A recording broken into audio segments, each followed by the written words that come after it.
Há 2 anos, a Euronews entrevistava Mohammad Javad Larijani, o homem que está à frente do Alto Conselho para os Direitos Humanos do Irão. Na altura, perante as inúmeras acusações de violações dos direitos fundamentais naquele país, este responsável assegurava que havia mudanças em curso. No entanto, os últimos relatórios das Nações Unidas e da Amnistia Internacional denunciam a multiplicidade de abusos e o número recorde de execuções.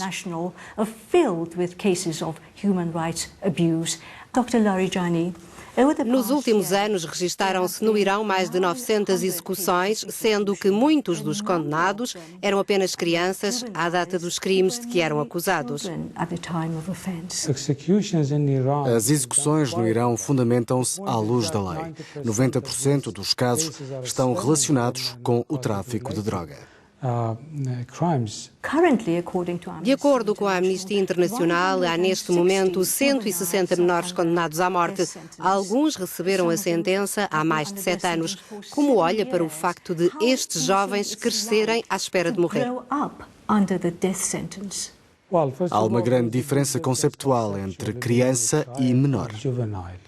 O Pacto Internacional da ONU considera menores aqueles que não atingiram os 17 anos de idade.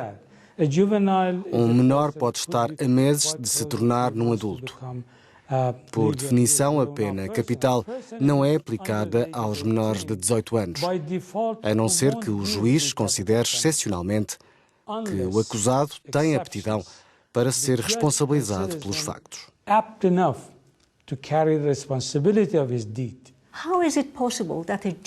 Como é que um juiz pode determinar que um adolescente possui a maturidade suficiente para compreender o que fez? Por vezes, a decisão judicial pode levar 3 anos a ser tomada.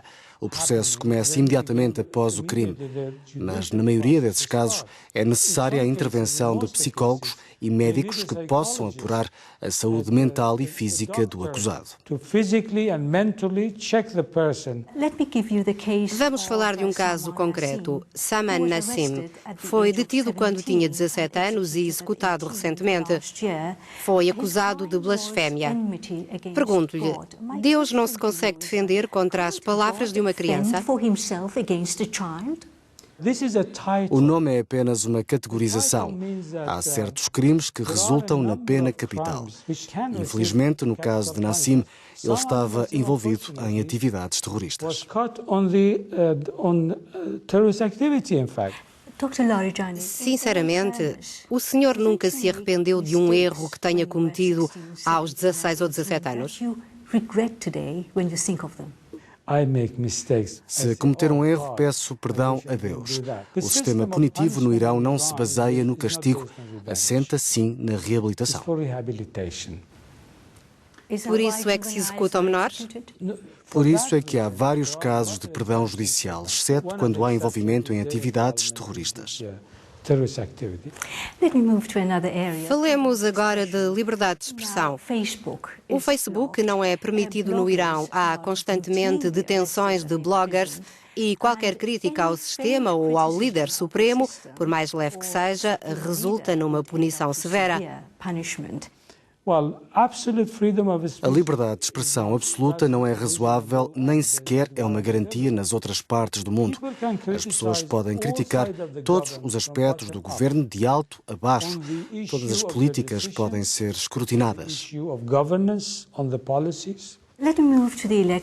No que diz respeito às últimas eleições, os resultados indicaram uma maioria de moderados e reformistas no Parlamento.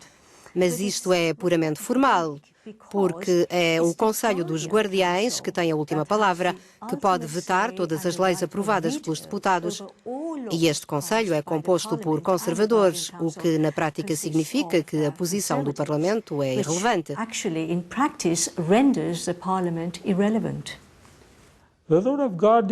A função dos guardiães não é intervir nas decisões legislativas. Eles têm apenas uma missão: garantir que as leis respeitam a Constituição e os preceitos do Islão. O Conselho é um elemento complementar para assegurar que as leis estão em consonância com a Constituição.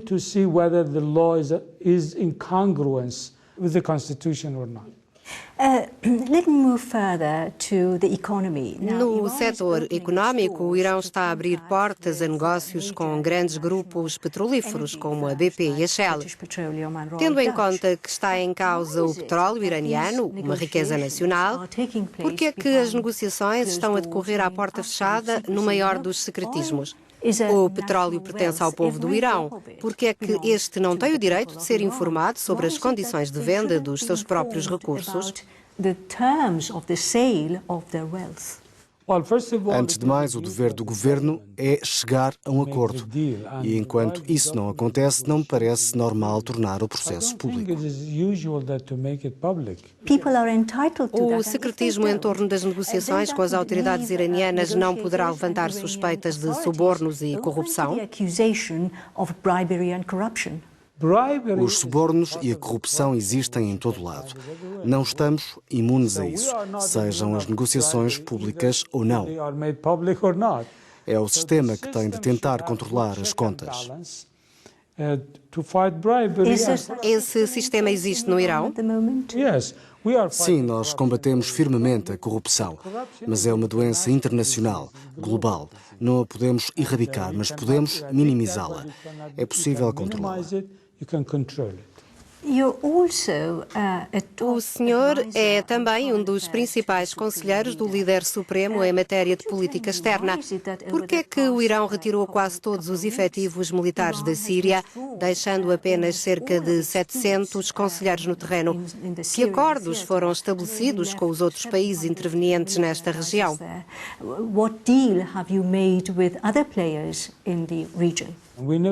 Nós nunca enviámos soldados para lá. Nós continuamos a fornecer a mesma ajuda para proteger a soberania e integridade da Síria. Em que ponto estão as relações com a Turquia e a Arábia Saudita? Não podemos contornar o facto de sermos vizinhos. Nós temos a capacidade de nos defendermos, mas isso não é o suficiente. É preciso evitar que toda a região afunde no caos. O grupo Estado Islâmico beneficiou das sanções ao Irão para vender petróleo que, caso contrário, não teria muito escoamento nos mercados. O grupo dispõe dos seus próprios bancos, que ajudam a facilitar as operações financeiras. Se os países que intervêm na Síria, incluindo o Irão, quisessem realmente, podiam destruir o Daesh.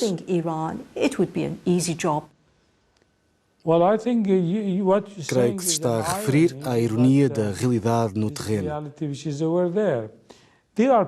Há parasitas que foram criados apenas para cumprir desígnios políticos e económicos. Aqueles que criaram o Daesh, aqueles que o financiaram e o ajudaram, vão pagar um preço muito alto por isso, sejam os Estados Unidos, o Reino Unido ou países da região. O retorno não será positivo. Or being local countries. This does not have a good payoff. Dr. Larijani, thank you. Thank you very much.